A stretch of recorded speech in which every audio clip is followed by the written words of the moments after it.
જય માતાજી મિત્રો, હું છાયાબેન પટેલ તમારું સ્વાગત કરું છું અમારી યુટ્યુબ ચેનલમાં. ગુજરાતી રીતથી ઘરમાં બધાને ભાવે એવું સરસ મજાનું અને હેલ્ધી મગની દાળ અને તુરિયાનું શાક કેવી રીતે બનાવવું એની રેસીપી આ વિડીયોમાં જોઈશું. તુરિયા આપણી હેલ્થ માટે ખૂબ જ ફાયદાકારક છે, એ વાત તો તમે જાણતા જ હશો. અને હમણાં ચોમાસાની સિઝનમાં તુરિયા ખૂબ જ પ્રમાણમાં જોવા મળતા હોય છે. તો અહીં મેં એક તુરિયાના 2 ભાગ કરીને લીધા છે. તો આપણે તુરિયાની છાલને છરીના મદદથી કાઢતા જઈશું. ઓછી મહેનતથી ફક્ત 12 થી 15 મિનિટમાં બનાવી શકાય. તો હવે તુરિયાને નાના નાના ટુકડા કરતા જઈશું. તેને આપણે કાપીને થોડું ટેસ્ટ કરી લેવાનું. ઘણી વખત તુરિયા કડવા પણ હોય છે. આ તુરિયા એકદમ મીઠા છે. તો આ જ રીતે તુરિયાને આપણે કાપી લીધા છે.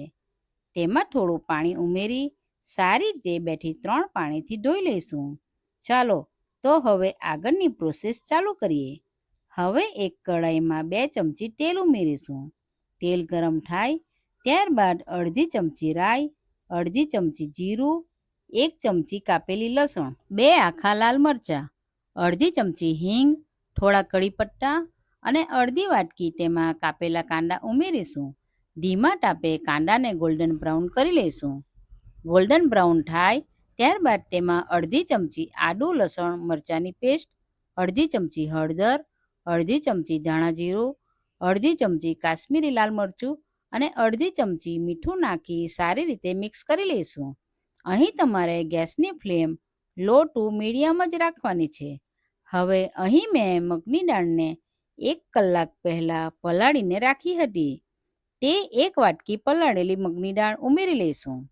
મસાલા જોડે મિક્સ કરી તેમાં 1 વાટકી જેટલું પાણી ઉમેરી લઈશું અને લો ટુ મીડિયમ ગેસની ફ્લેમ પર ચડવા દઈશું. હવે 5 મિનિટ પછી થોડી થોડી મગની દાળ ચડી ગઈ છે. હવે તેમાં કાપેલા તુરિયા ઉમેરી લઈશું અને સારી રીતે મિક્સ કરી લઈશું. ત્યારબાદ 2 વાટકી પાણી ઉમેરી લઈશું અને ઢાંકણ ઢાંકી 5 થી 6 મિનિટ મીડિયમ ગેસની ફ્લેમ પર ચડવા દઈશું. 5 થી 6 મિનિટ પછી ઢાંકણ ખોલીને ચેક કરી લઈશું. તમે જોઈ શકો છો શાકનું પાણી સુકાઈ ગયું છે, એટલે સમજી જવું કે શાક રેડી છે. ચાલો તો મગની દાળ અને તુરિયાનું શાક સર્વ કરી લઈએ. આ રીતે હું એ ચોખાના રોટલા જોડે સર્વ કર્યું છે. તમે રોટલા રોટલી કે ભાત જોડે પણ સર્વ કરી શકો છો. અહીં મેં શાક જોડે ગુંદાનું અથાણું સર્વ કર્યું છે. આ અથાણાની રેસીપી મેં ડિસ્ક્રિપ્શન બોક્સમાં મૂકી છે, તમે જરૂરથી જોજો. તો આપણું સુપર હેલ્ધી, ટેસ્ટી અને ઇઝી મગની દાળ અને તુરિયાનું શાક ખાવા માટે રેડી છે. આ રીતે તમે ચોમાસાની સિઝનમાં આ શાકની રેસીપી તમે ઘરે જરૂરથી ટ્રાય કરજો. તો મિત્રો, આ જ રીતે બનાવો અને કોમેન્ટમાં જણાવો કે કોઈ પણ જાતની વધારાની ઝંઝટ વગર બનતું આ સ્વાદિષ્ટ મગની દાળ અને તુરિયાના શાકની આ રેસીપી તમને કેવી લાગી? ચાલો તો હવે સેકન્ડ રેસીપી જોઈ લઈએ. તો આજે હું તમારા માટે લઈને આવી છું સેવ તુરિયાનું સરસ ટેસ્ટી શાક. આજે આપણે સેવવાળું તુરિયાનું શાક બનાવીશું. જો તમને ઘરે તુરિયા ના ભાવતા હોય તો આવી રીતે તુરિયાનું શાક બનાવશો તો તમને ખૂબ જ પસંદ આવશે અને તમે આરામથી ખાઈ શકશો. એકદમ ટેસ્ટી અને ઇઝી રીત છે. ચાલો તો સામગ્રી જોઈ લઈએ. તો સૌથી પહેલાં 1 ટામેટુંને નાના નાના ટુકડા કરીને લીધા છે. ત્યારબાદ 1 ચમચી આદું લસણ મરચાંની પેસ્ટ, 1 ચમચી ઝીણી સમારેલી લસણ, થોડી કડી લીમડીના પાન, 1 વાટકી પીળી સેવ અને 1 મોટું તુરિયું. હવે એક છરીના મદદથી તુરિયાની છાલ કાઢતા જઈશું. આ ચોમાસા દરમિયાન વેલાવાળા શાકભાજીનો વધારે ઉપયોગ કરવો જોઈએ, જેમ કે કારેલા, કંટોલા, દૂધી, ગલકા, તુરિયા. આ બધી વસ્તુ ચોમાસા દરમિયાન વધારે ખાવું જોઈએ, કારણ કે આમાં પાણીનું પ્રમાણ વધારે હોય છે અને હેલ્થની દ્રષ્ટિએ ચોમાસા દરમિયાન આ શાકભાજી ખાશો ને તો વધારે ફાયદાકારક રહેશે. હવે તુરિયાને ઝીણા ઝીણા સમારી લઈશું. તુરિયાને આપણે કાપીને થોડું ટેસ્ટ કરી લેવાનું. ઘણી વખત તુરિયા કડવા પણ હોય છે. આ તુરિયા એકદમ મીઠા છે. ચાલો તો હવે તુરિયાને એક બાઉલમાં મૂકી પાણી નાખી સારી રીતે 2 થી 3 પાણીથી ધોઈ લઈશું. ચાલો તો શાકની રેસીપી જોઈ લઈએ. સૌથી પહેલાં 3 ચમચી તેલ ઉમેરી લઈશું. તેલ ગરમ થાય ત્યારબાદ 1 ચમચી અજમો, 1 ચમચી ઝીણી સમારેલી લસણ, થોડા કડી લીમડીના પાન જેથી શાકનો ટેસ્ટ સરસ લાગે, અડધી ચમચી હિંગ અને કાપેલા તુરિયા ઉમેરી સારી રીતે મિક્સ કરી લઈશું. અહીં તમારે ગેસની ફ્લેમ લો ટુ મીડિયમ જ રાખવાની છે. થોડા તુરિયા ચડી જાય પછી તેમાં અડધી ચમચી આદુ લસણ મરચાંની પેસ્ટ, 1 ચમચી કાશ્મીરી લાલ મરચું જેથી શાકનો કલર સરસ આવે. ત્યારબાદ અડધી ચમચી હળદર, અડધી ચમચી ધાણા જીરું અને અડધી ચમચી મીઠું નાખી સારી રીતે મિક્સ કરી લઈશું. હવે એક ઢાંકણ ઢાંકી પાણી વગર 5 મિનિટ ચડવા દઈશું. હવે ઢાંકણ ખોલી ચેક કરી લઈશું. તમે જોઈ શકો છો આપણા તુરિયા થોડા ચડી ગયા છે અને સાથે શાકનો કલર પણ સરસ આવી ગયો છે. ચાલો તો હવે એક કાપેલું ટામેટું ઉમેરી લઈએ. આ રીતે વચ્ચે ટામેટાં મૂકી ઢાંકણ ઢાંકી દઈશું. આ જ રીતે 2 થી 3 મિનિટ ચડવા દઈશું જેથી આપણા ટામેટાં ચડી જાય. 2 થી 3 મિનિટ પછી ઢાંકણ ખોલીને ચેક કરી લઈશું. હવે આ રીતે ટામેટાને ચમચાના મદદથી હલકા હાથ વડે મેશ કરી લઈશું અને સારી રીતે ટામેટાં અને તુરિયાને મિક્સ કરી લઈશું. આ શાક માત્ર 15 મિનિટમાં બની જતું હોય છે. આ સેવ તુરિયાનું શાક હું દર વર્ષે મારા ઘરે બનાવી મારા ફેમિલી મેમ્બર્સને ખવડાવું છું. એ લોકોને ખૂબ જ પસંદ આવે છે. હવે અડધી ચમચી ટેસ્ટ માટે ગરમ મસાલો ઉમેરી લઈશું અને 1 ગ્લાસ પાણી રેડી 2 થી 3 મિનિટ ચડવા દઈશું. આ રેસીપી મારી સાસુમાએ શીખવાડી હતી. ચડી જાય પછી 1 વાટકી પીળી સેવ ઉમેરી લઈશું. તો ચાલો આપણું સેવ તુરિયાનું શાક ખાવા માટે રેડી છે. હવે ધાણા નાખીને ગાર્નિશ કરી લઈશું. અહીં મેં રોટલી જોડે સર્વ કર્યું છે. આ રીતે તમે આ તુરિયાની સિઝનમાં આ સેવ તુરિયાનું શાક ઘરે જરૂરથી બનાવજો. સેવ ટામેટાનું શાક તો તમે બધાએ જ ખાધું હશે, પણ મારી આ સ્ટાઇલથી આ સેવ તુરિયાનું શાક તમે જરૂરથી બનાવજો. જે લોકોને તુરિયા ના ભાવતા હોય, હું 100% ગેરંટી આપીશ કે એ લોકો પણ આ શાક જોડે 2 રોટલી વધારે ખાઈ જશે.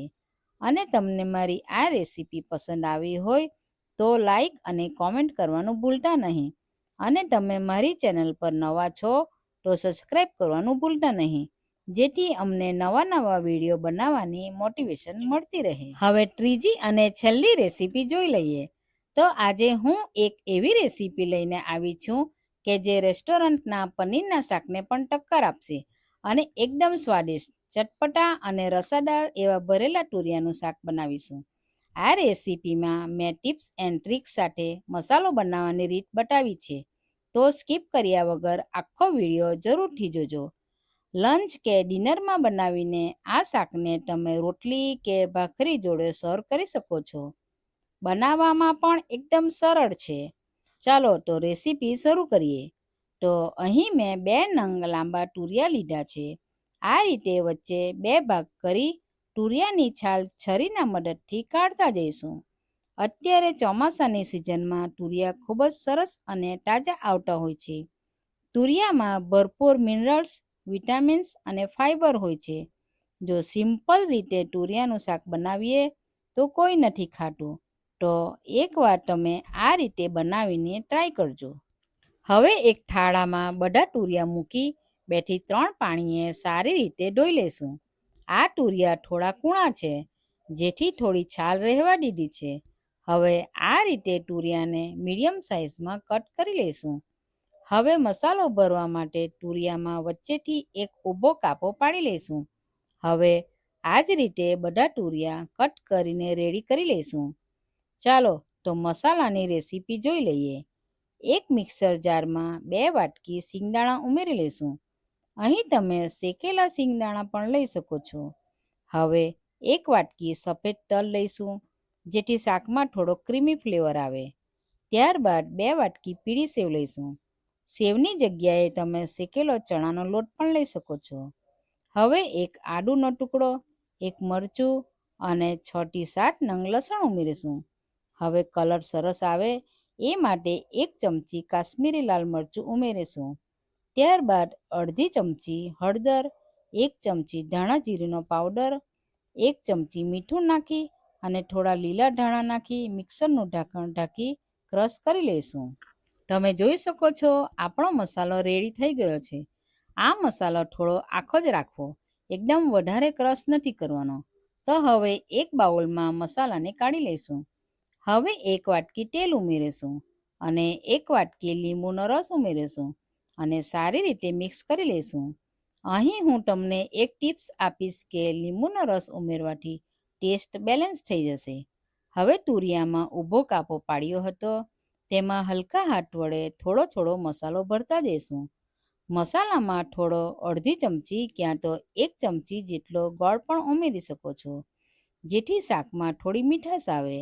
આ જ રીતે આપણે બધા તુરિયામાં મસાલો ભરી લઈશું. ચાલો તો સ્ટીમર રેડી કરી લઈએ. તેની માટે એક કઢાઈમાં એક ગોળ રીંગ મૂકી દઈશું. તેમાં 2 ગ્લાસ જેટલું પાણી ઉમેરી લઈશું અને આ રીતે મોટી ડીશ ઢાંકી 10 મિનિટ રહેવા દઈશું. 5 થી 10 મિનિટ પછી કાણાવાળી ડીશ ઉપર એક એક કરીને ભરેલા તુરિયા મૂકતા જઈશું. અહીં હું એક ટિપ્સ આપીશ કે તુરિયાને સ્ટીમ કરવાથી આપણા તુરિયાના શાકનો સ્વાદ ડબલ થઈ જશે. હવે ઢાંકણ ઢાંકી 5 મિનિટ સ્ટીમ કરી લઈશું. 5 થી 6 મિનિટ પછી ઢાંકણ ખોલીને ચેક કરી લઈશું. તમે જોઈ શકો છો આપણા ભરેલા તુરિયા સારી રીતે સ્ટીમ થઈ ગયા છે. તો ચાલો ગ્રેવી રેડી કરવા માટે એક મિક્સર જારમાં 1 લાંબા કાપેલા કાંદા, 2 કાપેલા ટામેટાં, ત્યારબાદ નાના તુરિયા વધેલા હતા તે ઉમેરી લઈશું. આ બિલકુલ ઓપ્શનલ છે. હવે ઢાંકણ ઢાંકી સારી રીતે ક્રશ કરી લઈશું. તમે જોઈ શકો છો કેટલો સરસ પેસ્ટ રેડી થઈ ગયો છે. ચાલો શાક બનાવવાનું શરૂ કરીએ.